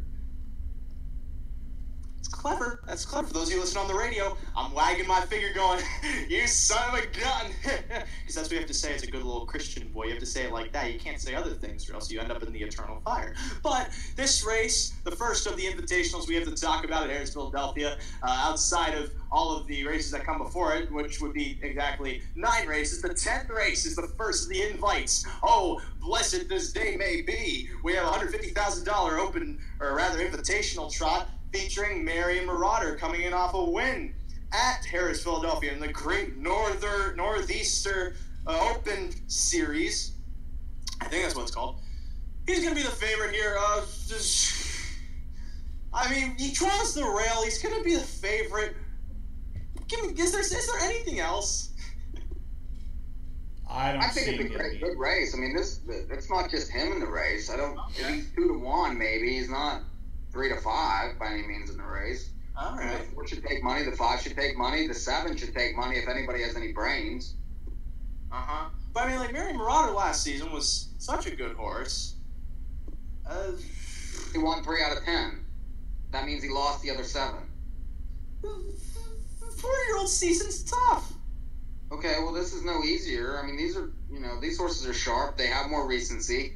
I know that he's legitimate, but I think that he likes the bigger track better. I mean, he's always done much better on the bigger tracks. He draws the rail, but that doesn't necessarily benefit him because he doesn't always really fly away from there. So he's going to be 3rd and 4th and first up in the race. I think that could be an issue. I don't mind him being a short price in here just because he is the best horse. I think he draws inside. It's a second start off the layoff. I think you have to have him on your ticket. Is he a single? That's up for debate. But the horse I like, and I told you guys a couple weeks ago about this one off the qualifier, Broadway Down of the 7. She won her first start. Obviously, we couldn't bet her because she ended up going off at 3 to 5. But she was one off the qualifier. You know, she qualified behind Hannelore, who, I mean, we all know who she is. And those that don't know who Hannelore Hanover is, she's the best trotting mare in the world. Probably the best trotting horse in the world. Yeah. She beats the boys all the time. World record. But I was on Broadway Down her first start, and I'm on her again here. I think she plays here. A lot of early speed. If they go fast up front early, I think she's going to be coming late, and she could outkick some of the tired horses up toward the front. I think she's going to take money because everyone's going to go 51 and 4. Wow. It's not like the Meadowlands is actually pretty fast when it's sloppy. Why would it be that? But outside of that, like, Marion Marauder's best trip has usually been going first over. It's how he won the Hamiltonia. That's how he won a bunch of races at 3 because he likes to grind by horses. And of course, outside of him, like, that race definitely set up for him because it was a fast first half, and then he just kind of move. He made the right move at the right time, and he won the race by virtue of that. But he's deserving of being that caliber of horse because he was third in the Breeders' Crown last year. He was second in the International Trot to Twister B, who is one of the best trotters in the world. And now he makes his second start off the layoff. If he's not odds on, I really don't see anyone else winning this race. We'll Take Charge comes in off a break, albeit that race, he was really good in that race over at Pocono, coming from off the pace to recover and win as the odds-on favorite. And he's definitely been surprising, at least at this stakes level. He was second in the Cutler 2 starts back, but he's also another obvious one. The point being is that in terms of prices, there's only 2 horses that really pop out to me. I know my Chip, who has a ton of speed, but is also kind of just a rabbit in most cases. He's part of the reason why Antelope was able to go sub 50 at the Red Mile. He just gunned to the front and never really looked back. However, depending on the track's playing, he could very well get the right setup to just go right around and wire them all. And if he's a decent price, he's like 20 to 1 on the board. If Mary Marauder's going to win, what is it going, like, what kind of risk are you taking to put $2 on a horse that could end up paying 42? Like it's that Mike Prebosi logic with the horse earlier tonight with Frank Milby, where it's just like, I'm taking a chance here. This horse has a shot. He's admittedly outclassed, but he's raced against this group before, and he hasn't done terribly. So I know my Chip, definitely a factor at a price. And underneath, I think Warwi Roo is worth using. He's tremendous from off the pace, but on the 5/8 track, particularly at Harris Philadelphia, he's definitely at a disadvantage. But he could definitely get into the mix with the right trip off cover. And he's going to be, admittedly, at also a large price, too, because you got Crazy Wild and Will Take Charge also in this race. I think the 6 is a definite player in the race, especially if you look. This horse is lightly raced, but very fast. You know, in these races this year, the horse is finally getting some consistency. The races at Woodbine are solid. That race 2 back in the preferred was a tour de force. Really never looked like a loser in the race. Then ended up in the 9-hole in the Cutler, had absolutely no chance in the race whatsoever, and finished 4th and was finishing well in there. Now has been sitting since then, and this horse does okay with time off. I like the trainer. This horse plays very well. Maybe not to be able to win the race, but exotically, this horse had second up behind Mary Marauder. And this horse gets a big piece, and there's a lot of speed in the race. You got the 2, the 3, the 4 is going to go. You never know what Crazy Wild's going to do, but that horse likes Philly also, and I don't think can be ignored, especially if you can get a little bit of a price. This horse wasn't bad in the Cutler, won $687,000 last year. There's so much class here, and Gingras going to have this horse in play early, and I think that will benefit some of the closers in the race, especially if the 7 goes, the 3 goes. And, you think the 1's going to be up early. The 6 is a definite player from the back. I feel like in terms of pace, the 3 is going to get to the front. There's no doubt. You're telling me that, I agree with you in a lot of ways, but the 5 could certainly go. Yeah, but he's not going to. Okay, we'll see. Gingras back on. If he can get the front in like the TVG Open Final, I think that he probably can get it here. Challenge, I know my Chip to the lead. That's as much as I'll say. No, that's where I think you're wrong a little bit. They're going to go with I know my Chip, but he's not going to be on the lead. Why not? Look at the Cutler. The one time he was out of Indiana this season.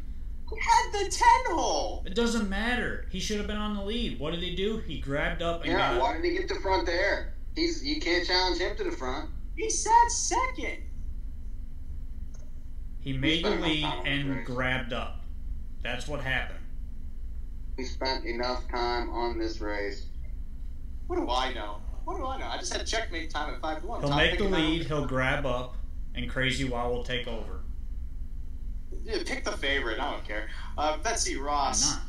Why Up next. He's not going to be the favorite. I know he's I picked Broadway Donna. I'm busting you. I'm busting you like Busta Rhymes. Because I got so much time. I'm on the fly. I've got to spend this dime. But I don't got no time for that. What?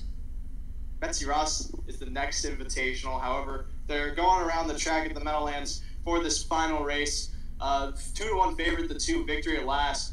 Mike, your boy Frankie Boy is currently 10-1, which is kind I of. see that, and I think it's worth a look. I know nobody else likes the horse, but Yeah, I like it. that price. But Frank and Joanne is 2-1. What? Yeah. I saw that one coming. Big What? driver change. That's it. Big. Frank and. Oh no, you're talking about Victory at Last. Oh, yeah, the 2. Yeah. I don't know. What Kenyon is 6-1, but Frankie Boy, with how the track's been playing, like 10-1's not a bad price on that. However, we can quickly dive into the Betsy Ross. It's the H Mayor Pacing Invitational for under $50,000. Pure Country making her 3rd start of the season. Sharton, winner of the Blue Chip Matchmaker Series and also the Chip Noble. She appears to be the horse to beat, but Agent Q also has snuck her way back into contention as a 4-year-old. She's coming off 2 very nice wins at Pocono and Philly, respectively. Also, Dawn on the Beach back, too. Look at her in the new barn for Nifty Norman. So we got a lot of players here in this race, a lot of familiar faces, but Sharton has, without a doubt, been sharp. Yeah, she's Very sharp. she's been ridiculous basically all season, most of last season as well. She's just, her form right now is just crazy good. She's beaten basically the best mares on the smaller tracks week in and week out, and I don't know how you can go against her in here. Mike, do you know how you can go against her in here? Yeah, the thing is, the horse has had perfect posts, perfect setups, mostly winning at Yonkers, beat Medusa at, that horse is a nice horse, but not necessarily, would probably be 40-1 in this race. So, Pure Country from the rail, 3rd back is very interesting. Getting Jingra, I'd be very curious to see how this horse races with him sitting, behind her. She only won 461,000 last year. She could control the race very easily, especially with him in the bike. That puts the 4 first up and could set it up for some of these horses from the back. You don't know what Darla on the Beach is going to do. Mm-hmm. She's always in play with her class too. Blue Moon Stride's a nice one. I would be probably on the 1 depending on price, knowing that the 4 is tough. But that back class of the 1 and the driver switch would be for me. Who does Ray Catola like? You're going to have to find out after this 10th race of the Meadowlands. I know, cliffhanger. I know you got your fingers, you're grasping for your final breaths of life while you look down at the eternal depths before you, and I just got to say sorry. You have to hang there for a little longer. 8 horses lining up for the nightcap from the Big M. 5-2 favoritism on the 2 Victory at Last, the 7 Frank and Joanne, the rest in play, in motion, approaching the start, and there they go. Frankie Boy to the outside leaves out Wakinyan too, and Wakinyan sticks a neck in front while Victory at Last to the inside leaves as well. Full of Ideas floats away for position with steady pulse to his inside around that first turn, and Victory at Last to the cones and to the lead here for Andy Miller. Wakinyan floats up towards second to that opening quarter while Steady Pulse sits in 3rd. 4th away, then Full of Ideas in front of One More Miracle 5th. Frankie Boy sits 6th, then it's Frank and Joanne. 1 left, that's Rosewood. He's trailing the field through a 27-1 opening quarter. Wakinyan takes the lead to the backstretch, leads here by a length and a half. Victory at Last, though. Miller shows him the whip. He's circling out to retake command in 3/8, sitting behind these. Steady Pulse 3rd. Behind that one, Full of Ideas 4th, uncovered and rolling. Comes Frank and Joanne with Frankie Boy on that cover, and Marone pulls from 3rd with Steady Pulse to that half mile. Steady Pulse sticks a neck in front of Victory at Last in 56-2, 29-1 that second quarter. Behind those with Kenyon Stocks, 2.5 lengths off the lead. Frank and Joanne then is stalled to the outside of Full of Ideas, trying to shoot through the inside and find a route outside. 3 wide, then Frankie Boy from the back with 6 lengths to make up on Steady Pulse to 3/4. He is the leader. Victory at Last chases second, 2.25 lengths away. Wakinyan is well from 3rd. Full of Ideas needs room to the inside, while Frankie Boy gains ground towards the center. 124-1. The 3/4 time. It's Steady Pulse into the lane. In front here while Victory at Last chases, but now rolling uncorked Frankie Boy towards the center with one more miracle and deeper on the track, Frank and Joanne. Victory at Last, collar steady pulls to the 8th pole, and now he's kicked to the lead. Victory at Last here in the final strides. Yes, sirree. Victory at Last wins here 2-1. One more miracle second, tight there for third. Once again, 150, 2-1. The 6 was pretty live in that race. That was a brutal trip. Oh, yeah. I would love to bet that horse back off that race. You guys are going to have to go back and watch what happened halfway down the stretch with the video. Because I've been sitting there for an hour with it going. The little thing popped up. Are you still watching? Yes, we are. are. Yeah, at the 16th pole, I'm still watching. Thanks. Who does Ray like of the Betsy Ross? I agree with Mike. Pure Country. Pure Country's anywhere near 5-1. I mean, come on. She's one of the best mares in the country. How can you let her go off 5-1, especially with the rail off 2 miles that aren't even poor? Come on. Like, come on. I know Chardon's won like almost every one of her starts, but come on. That would be ridiculous. That would be ludicrous. You guys agree with that because you both like hip hop. Doing the hip hop dance right now. One more to talk about the Commodore Barry Invitational Pace. 8 more lining up here off a win in the Confederation Cup. Filibuster Hanover, who appears to be one of the better pacing horses in the country at the moment. McWicked comes in, 2nd start of the season. He beat Easy Lover last out in that preferred over at Mohawk. Also got Mocket So, one of the fixtures of yesteryear. Quite literally yesteryear. He raced really well last season. And Beckham Z-Tam to the inside, an Invader taking his shot against Open Ranks. But first things first, Filibuster Hanover, guys, has me circling in doubt. Can I beat him? He looks tough. I mean, that race at Flamborough was, he dominated.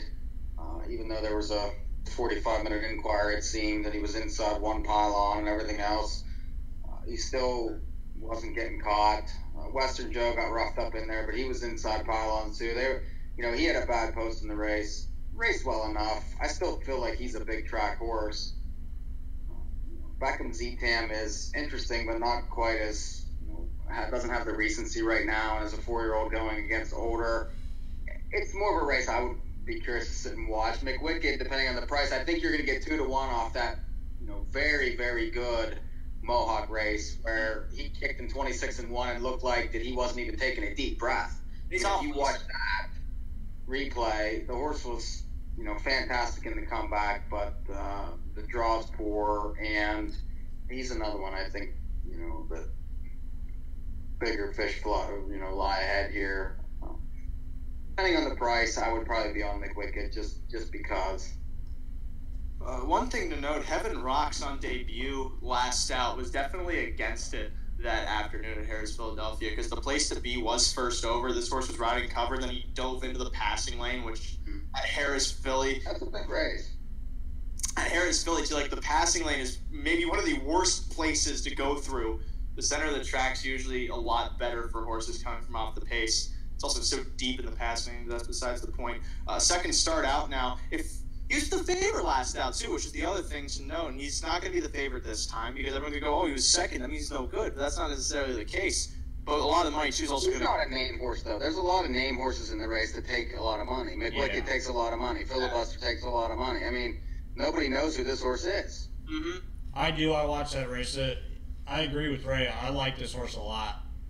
His 2nd start, in North America, I think he's a definite player.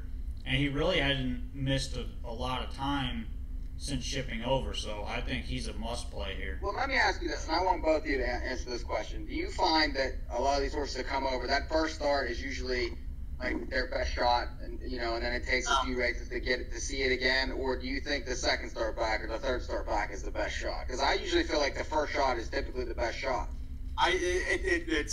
It's a bundle of grapes, bundle of apples. It varies from horse to horse most of the time.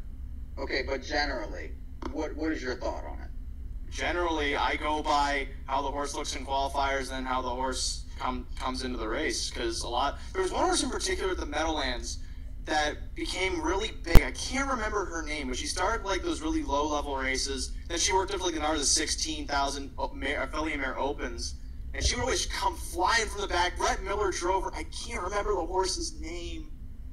It was an Australian import. But the point being is that they can usually maintain that form too. It's entirely dependent on the horse. There are other times too. Auckland Reactor's a great example, who came over here and they were saying he's going to be the fastest horse of all time. He couldn't even keep up with all of them because he had issues with the ship.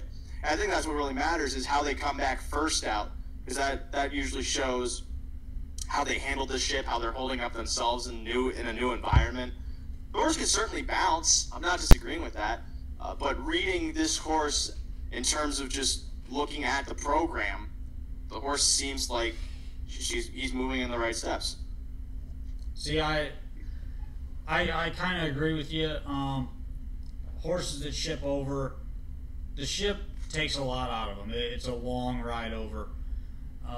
And usually they need a few days to recoup from it, where they just, they get turned out or stand in the stall and just basically rehab to put some weight back on and acclimate to the change of scenery. But it's a horse like this, after that first start, he looked really good in that start, and I think he's going to improve. And I think they bought this horse with the intention of winning and winning now, because he had raced this year already. Well, I mean, they also bought Waikiki Beach for the same reason, and that horse has also struggled. The only Well, difference but that horse has won 2 in a row.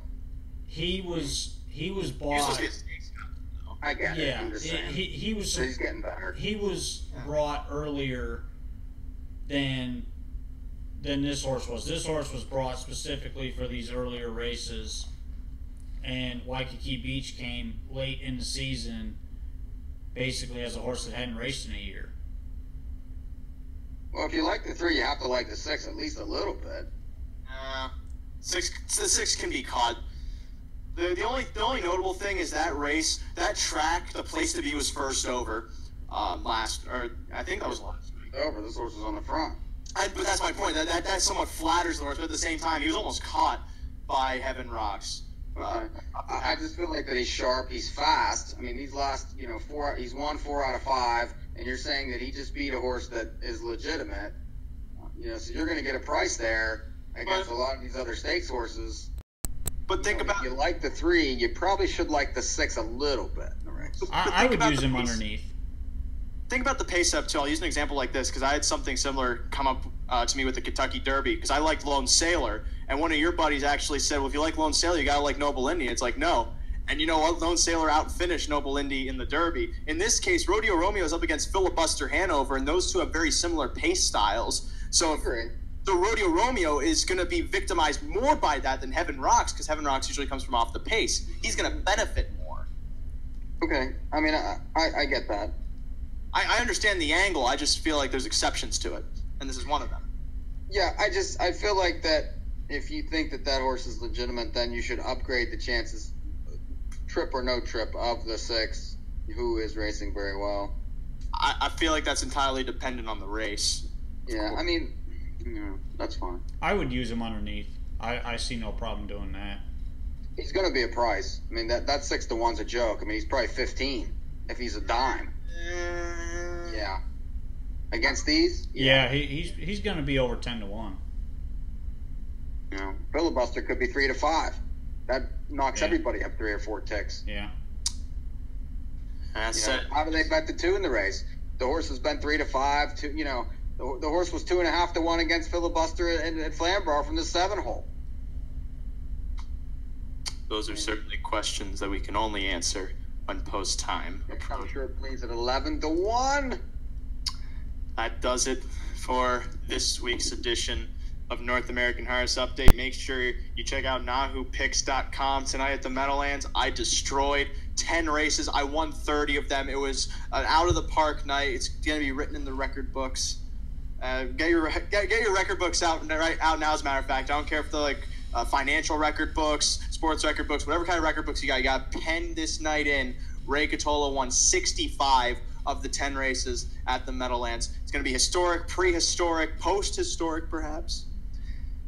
Definitely a night to remember. But also on NAHUpicks.com, you got racing analysis from Woodbine Mohawk Park. You got Rod's analysis for tomorrow's card at Western Fair, the closing night. And also, of course, we'll have Running Aces analysis up there through their meet, as well as pick four plays for their guaranteed pool of their $5,000 guaranteed pick four pool, which again, Rod, is what the NAHU pick four races pool, or the pick four NAHU races. What was it? It's the NAHU pick four aces. The NAHU pick four races. That flows off the tongue. It's like the four and the aces, because the aces is the running aces, but with the four, it sounds like races. It's very clever. It's good. It's one of the better PR moves. It's close to Cal Extra. Like, here's Cal Extra, and then the four races. They're very close. I'll get back to you on that, where they sit on the hierarchy. But that said, all that on NAHUpicks.com, along with show archives and so on and so forth. I have been Ray Catola. They're Rod Adams Jr. and Mike Prebosi.